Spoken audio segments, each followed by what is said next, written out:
Hello students, welcome to my English class 7। আজ আমি তোমাদের টেক্সট বইয়ের lesson 1 the book of nature written by Jawaharlal Nehru এই টেক্সটটা পড়াবো। চলো শুরু করা যাক। The book of nature, the book কথার অর্থ যেন বই, আর নেচার মানে কি প্রকৃতি, অর্থাৎ প্রকৃতির বই। সেটা কেমন জিনিস চলো আমরা পড়ি, তাহলেই বুঝতে পারবো। তার আগে জওহরলাল নেহেরু সম্পর্কে আমরা একটু জেনে নিই। দেখো, তার পুরো নাম Pandit Jawaharlal Nehru was a great freedom fighter and the first prime minister of independent India. তাহলে জওহরলাল নেহেরু তিনি শুধুমাত্র একজন লেখক নয়, তার বিভিন্ন পরিচয় আছে। দেখো তাহলে কি না, পণ্ডিত জওহরলাল নেহেরু ওয়াজ মানে ছিলেন, এ গ্রেট মানে মহান, ফ্রিডম ফাইটার মানে স্বাধীনতা যোদ্ধা, and the first prime minister মানে প্রথম প্রধানমন্ত্রী অফ ইন্ডিপেন্ডেন্ট ইন্ডিয়া অর্থাৎ স্বাধীন ভারতবর্ষ। ইন্ডিপেন্ডেন্ট মানে স্বাধীন, ইন্ডিয়া অর্থাৎ স্বাধীন ভারতবর্ষের প্রথম প্রধানমন্ত্রী এবং একজন মহান স্বাধীনতা যোদ্ধা ছিলেন এই Jawaharlal Nehru. He was a very good writer as well, তার সঙ্গে তিনি একজন ভালো লেখকও ছিলেন। The discovery of India, glimpses of world history and autobiography are some of his noted works মানে হচ্ছে তার কিছু উল্লেখযোগ্য কাজ বা লেখা হলো এই বইগুলো। তার লেখা বইয়ের নামগুলো তাহলে কী কী? The discovery of India, glimpse of world history and autobiography, এগুলো হচ্ছে তার খুব উল্লেখযোগ্য বই। During the late 1920s, he wrote a series of letters to his young daughter Indira to share his ideas, thoughts and knowledge with her. বলছে 1920 শতকের শেষের দিকে তিনি লিখেছিলেন এ সিরিজ অফ লেটার্স, একগুচ্ছ চিঠি, টু হিজ ইয়ং ডটার, তার যুবতী কন্যা ইন্দিরাকে, যে একজন যুবতী ছিলেন তখন, সে ইন্দিরাকে লিখেছিলেন কিসের জন্য? টু শেয়ার হিজ আইডিয়াস, তার যে চিন্তা ভাবনা, আইডিয়াস, থটস অ্যান্ড নলেজ, তার চিন্তা ভাবনা, তার জ্ঞান তার সঙ্গে ভাগাভাগি করার জন্য তিনি এই চিঠিটা লিখেছিলেন। This letters are later compiled into a book title letters from a father to his daughter. এই চিঠিগুলো পরে একটি বইয়ের আকারে প্রকাশিত হয়েছিল এবং তখন তার বইটির নাম ছিল letters from a father to his daughter. একজন পিতা তার কন্যাকে লেখা চিঠিগুচ্ছ। The present text is an excerpt from the book, এই বই থেকেই বর্তমান এই টেক্সটটা তুলে নেওয়া হয়েছে। এর সাথে আরও একটি কথা জানিয়ে রাখি যে এই যে বইটা, এটা যেমনভাবে ইংরাজিতে এই বইটার নাম হয়েছে letters from a father to his daughter, এটা তেমনি বাংলাতে বা হিন্দিতেও এই বইটা প্রকাশিত হয়েছে, যেখানে এই চিঠিগুলো বইয়ের আকারে প্রকাশিত হয়েছে। কল্যাণী ইন্দু এবং হিন্দিতেও একটা পিতাকে পুত্রী, এ ধরনের কিছু একটা বইটার নাম আছে, আমি এই মুহূর্তে মনে পড়ছে না, মুন্সি প্রেমচাঁদের লেখা। মানে বিভিন্ন ভাষাতে সেই চিঠিগুলো এতটাই সেগুলো আইডিয়াস, নলেজ, থটসে পরিপূর্ণ, যেগুলো থেকে আমরা অনেক কিছু শিখতে পারি। তোমরাও যদি মন দিয়ে পড়ো এই টেক্সটটা, দেখবে অনেক কিছু জানার আছে। তো বিভিন্ন ভাষায় এগুলো প্রকাশিত হয়েছিল। চলো শুরু করা যাক। Unit 1. When you and I are together, you often ask me questions about many things and I try to answer them. When মানে যখন, you and I are together, তুমি, এখানে who is referred to here as you, এখানে you বলতে কাকে বোঝানো হচ্ছে? you means এখানে কে না, ইন্দিরা গান্ধীকে বোঝানো হচ্ছে। হোয়েন ইউ তুমি, অ্যান্ড আই মানে আমি, আই মানে তাহলে পণ্ডিত জওহরলাল নেহেরুর কথা বলা হচ্ছে। আর টুগেদার মানে একসাথে, যখন আমি আর তুমি একসঙ্গে থাকি। ইউ অফেন, OFTEN, অফেন মানে প্রায়, তুমি প্রায়, আস্ক মি কোশ্চেন্স আমাকে প্রশ্ন করো, অ্যাবাউট মেনি থিংস মানে অনেক জিনিস নিয়ে, অ্যান্ড আই ট্রাই মানে আমি চেষ্টা করি, টু আনসার দেম সেগুলোর উত্তর দেওয়ার। অর্থাৎ যখন তুমি আমি একসাথে থাকি তখন তুমি আমাকে বিভিন্ন বিষয় নিয়ে প্রশ্ন করো এবং আমি সেগুলোর উত্তর দেবার চেষ্টা করি।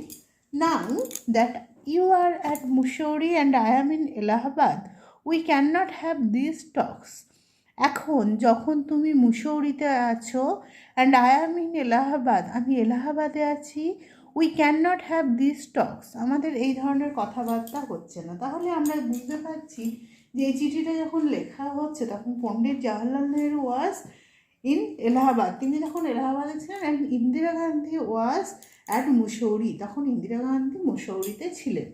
তাই তার বাবা বলছেন যে তুমি এখন মুসৌরি, আমি এলাহাবাদে, তাই এ ধরনের কথাবার্তা হচ্ছে না যে তুমি আমায় প্রশ্ন করছো আমি সেগুলোর উত্তর দিচ্ছি, এগুলোর সুযোগ হচ্ছে না। I am therefore going to write to you from time to time, বলছে তাই আমি তোমাকে বারে বারে লিখছি, মানে চিঠি পাঠাচ্ছি, চিঠি পাঠাতে চলেছি, মানে আমি এখন থেকে তোমাকে টাইম টু টাইম প্রায় চিঠি লিখব। Short accounts of the story of our earth and the many countries, great and small, into which it is divided, মানে লিখব, তাই তোমাকে আমি মাঝে মাঝে বলবো, কি বলবো, short accounts of the story, গল্প, অফ আওয়ার আর্থ, আমাদের পৃথিবীর গল্প বলবো, শুধু যে পৃথিবীর গল্প বলবো তা নয়, অ্যান্ড দ্য মেনি কান্ট্রিজ, এবং অনেক দেশ, great and small, into which it is divided, বড় এবং ছোট অনেক দেশের কথা বলবো যাতে এটা বিভক্ত। এটা মানে কি, পৃথিবীটা, এই পৃথিবীটা যে বড় এবং ছোট দেশ নিয়ে গড়ে উঠেছে সেই সমস্ত অনেক দেশের কথা তোমাকে বলবো, পৃথিবীর গল্প আমি তোমায় বলবো। You have read a little about English history and Indian history. You have read মানে তুমি পড়েছো, প্রেজেন্ট পারফেক্ট টেন্স হয়েছে, দেখো সাবজেক্ট হ্যাভ মেন ভার্বের পাস্ট পার্টিসিপল ফর্ম। তুমি পড়েছো এ লিটল মানে অল্প, এ লিটল মানে অল্প, অল্প পড়েছো অ্যাবাউট ইংলিশ হিস্ট্রি, ইংরেজ ইতিহাস, অ্যান্ড ইন্ডিয়ান হিস্ট্রি মানে ভারতীয় ইতিহাস সম্পর্কে তুমি অল্পই পড়েছো। But England is only a little island and India, though a big country, is only a small part of the earth's surface, বলছে কিন্তু ইংল্যান্ড মানে England is only a little island, England হলো একটা ছোট দ্বীপ, অ্যান্ড ইন্ডিয়া এবং ভারতবর্ষ দো মানে যদিও এ বিগ কান্ট্রি একটা বড় দেশ, is only a small part সেটা একটা ছোট অংশ, অফ দ্য আর্থ সারফেস পৃথিবীর উপরিভাগের একটা ছোট অংশ। If we want to know something about the story of this world of ours, we must think of all the countries and all the peoples that have inhabited it, and not merely of one little country where we may have been born. বলছে if মানে কি, যদি, if we want to know something, আমরা যদি কিছু জানতে চাই, about the story of this world, এই পৃথিবীর গল্প সম্পর্কে, অফ আওয়ার্স মানে আমাদের এই পৃথিবীর গল্প যদি আমরা কিছু জানতে চাই, we must think of all the countries, আমাদেরকে অবশ্যই ভাবতে হবে সমস্ত দেশের কথা, অ্যান্ড অল দ্য পিপলস এবং সমস্ত লোকেদের কথা, দ্যাট হ্যাভ ইনহ্যাবিটেড ইট যারা এখানে থাকে, and not merely of one little country, শুধুমাত্র একটা ছোট দেশের কথা ভাবলে হবে না, where we may have been born, যেখানে আমরা জন্মেছি, শুধুমাত্র সেই একটা ছোট দেশের কথা ভাবলে হবে না। তাহলে এখানে আমরা কি দেখতে পেলাম এতক্ষণ, যে পণ্ডিত জওহরলাল নেহরু তার মেয়েকে চিঠি লিখছে, বলছে তুমি আমি একসঙ্গে থাকলে তুমি আমায় বিভিন্ন বিষয়ে প্রশ্ন করো, আমি সেগুলো উত্তর দেবার চেষ্টা করি, কিন্তু এখন তুমি মুসৌরিতে, আমি এলাহাবাদে, তাই এগুলো হচ্ছে না, তাই আমি চিঠি লিখেই তোমাকে আমাদের এই পৃথিবীর গল্প বলবো, এবং এই পৃথিবীর মধ্যে যে অনেক বড় ছোট দেশ আছে সেগুলোর গল্প বলবো। আমরা বলছে তুমি হয়তো ইংরেজ ইতিহাস এবং ভারতীয় ইতিহাস পড়েছো, কিন্তু জানবে ইংল্যান্ড হলো একটা ছোট দ্বীপ, আর ভারতবর্ষ যদিও একটা বড় দেশ, কিন্তু এই পৃথিবীর উপরিভাগে, পৃথিবীর ক্ষেত্রে মানে সেটা একটা ছোট্ট একটা অংশ এই বিশাল পৃথিবীর। আমরা যদি এই পৃথিবীর গল্প জানতে চাই, আমাদের এই পৃথিবীর গল্প জানতে চাই, তাহলে আমাদেরকে ওই সমস্ত দেশের কথা পড়তে হবে, জানতে হবে, বা সেখানে যে যে লোক বাস করে তাদের কথা জানতে হবে। শুধুমাত্র আমি যে দেশটায় থাকি সেই দেশের কথা জানলে কিন্তু হবে না। চলো পরের প্যারা। I am afraid I can only tell you very little in these letters of mine. I am afraid, আমি ভয় পাচ্ছি। আই ক্যান টেল ইউ, আমি তোমায় বলতে পারবো, ভেরি লিটল, খুব অল্প। In this letters of mine, আমার এই চিঠিগুলোকে চিঠিগুলোর মধ্য দিয়ে আমি তোমাকে অল্পই বলতে পারবো, এটাই আমি ভয় পাচ্ছি। But that little I hope will interest you and make you think of the world as a whole. বলছে বাট, কিন্তু দ্যাট লিটিল, বলছে ওই অল্পটাই, আই হোপ, আমি আশা করি, উইল ইন্টারেস্ট ইউ, সেই অল্পটাই তোমার মধ্যে ইন্টারেস্ট জাগিয়ে তুলবে, তোমার মনোযোগ আকর্ষণ করবে। অ্যান্ড মেক ইউ থিঙ্ক, তোমায় ভাবাবে, of the world as a whole, এই পৃথিবীটাকে সমগ্র বলে ভাবতে শেখাবে। মানে আমি যে একটা দেশ, সেরকম আমি যে একটা দেশে থাকি, শুধুমাত্র সেই দেশ নয়, গোটা পৃথিবীটাই যে আমাদের, সেটা তোমাকে ভাবতে শেখাবে। আমার এই অল্প কথাই তোমাকে ভাবিয়ে তুলবে। And of other pupils in it as our brothers and sisters, এবং এর মধ্যেকার মানে এই পৃথিবীর সমস্ত লোকজনকে আমাদের ভাই বোন বলে তোমায় ভাবতে শেখাবে।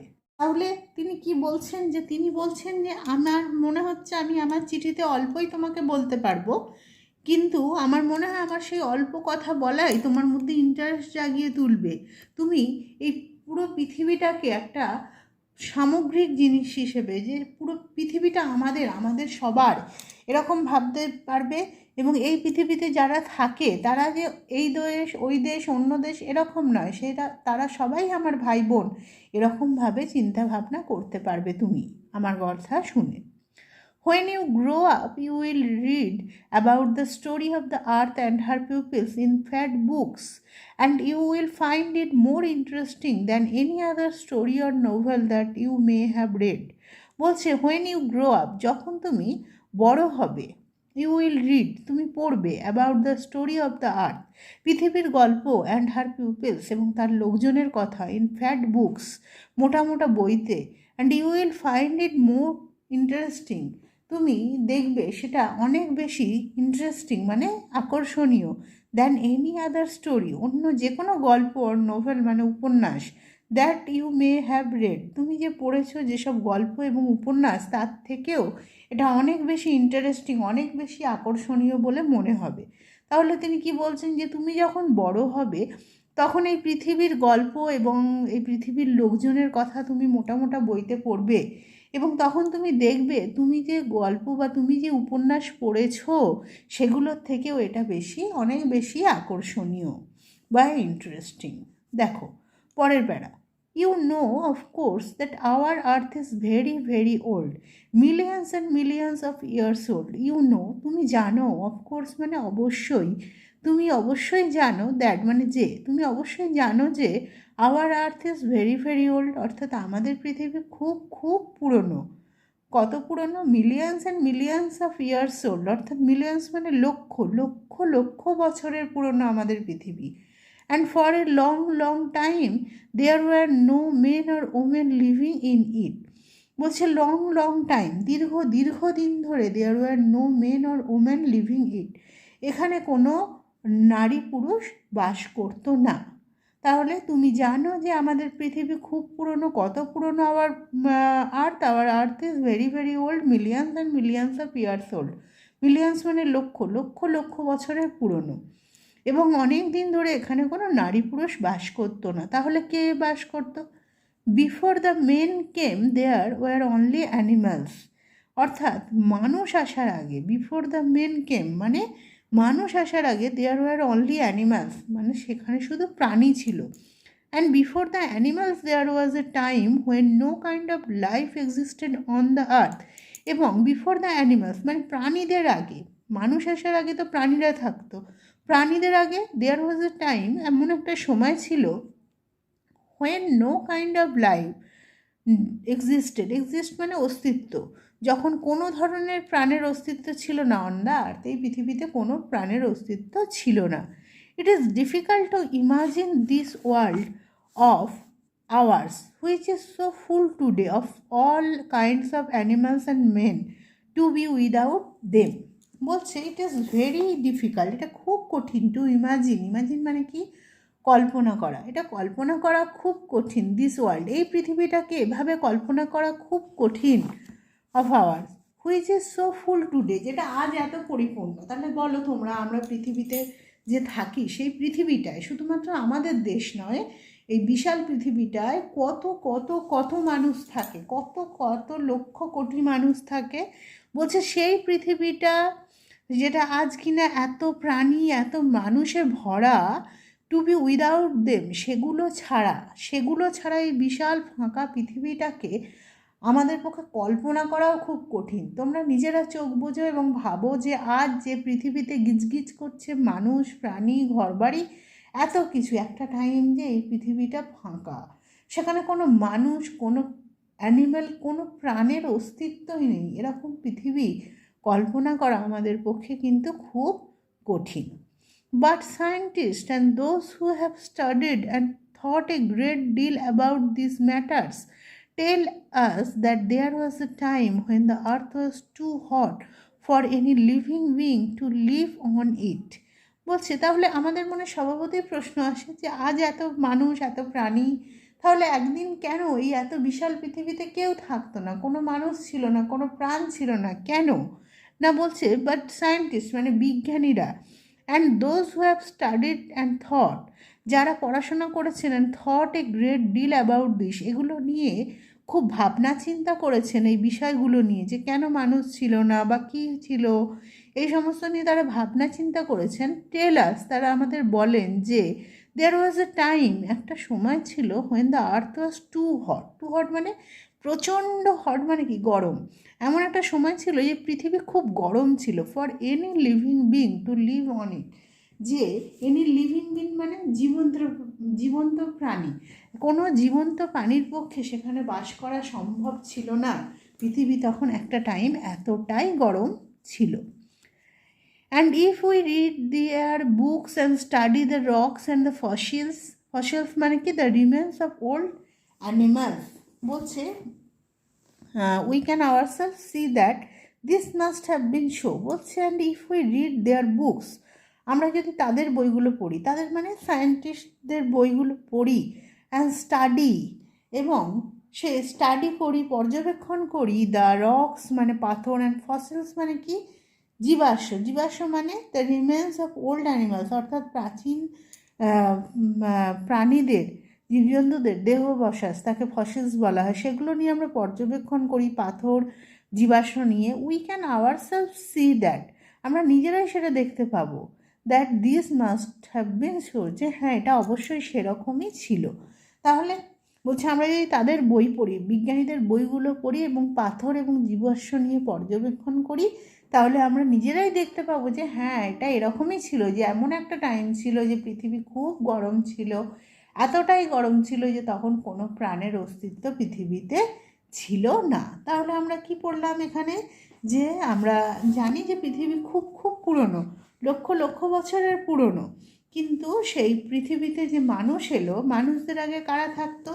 প্রাণীরা থাকতো, শুধু পশুরা থাকতো, কিন্তু তাদের আগে কি কোনো প্রাণের অস্তিত্ব ছিল না। কেন না? তখন বিজ্ঞানীরা পড়াশোনা করে এটা পর্যবেক্ষণ করেছেন, বুঝতে পেরেছেন যে মানে কেন মানুষ ছিল না। আজকে যে পৃথিবীতে এত মানুষ, এত প্রাণী, তাদের ছাড়াই পৃথিবীটাকে কল্পনা করা আমাদের পক্ষে খুব কঠিন। কিন্তু বিজ্ঞানীরা পড়াশোনা করে, গবেষণা করে দেখেছেন যে এমন একটা সময় ছিল যে পৃথিবী খুব গরম ছিল, এত গরম ছিল যে কোনো প্রাণের অস্তিত্ব সেখানে থাকা সম্ভব ছিল না। বলছে আমরা যদি ভালোভাবে তাদের বই পড়ি আর এসব নিয়ে আমরা নিজেরা একটু পর্যবেক্ষণ করি, জীবাশ্ম, পাথর এগুলো নিয়ে, তাহলে আমরা নিজেরাই দেখতে পাবো যে হ্যাঁ এটা এরকমই ছিল, এরকমই অবস্থায় পৃথিবী ছিল, এবং তখন তাই প্রাণের কোনো অস্তিত্ব ছিল না। তাহলে আজ আমরা এ পর্যন্তই ইউনিট 1টাই ভালো করে পড়লাম। আশা করি ভিডিওটা তোমাদের কাজে লাগবে। পরের দিন আমরা পার্ট 2তে ইউনিট 2টা নিয়ে আলোচনা করব।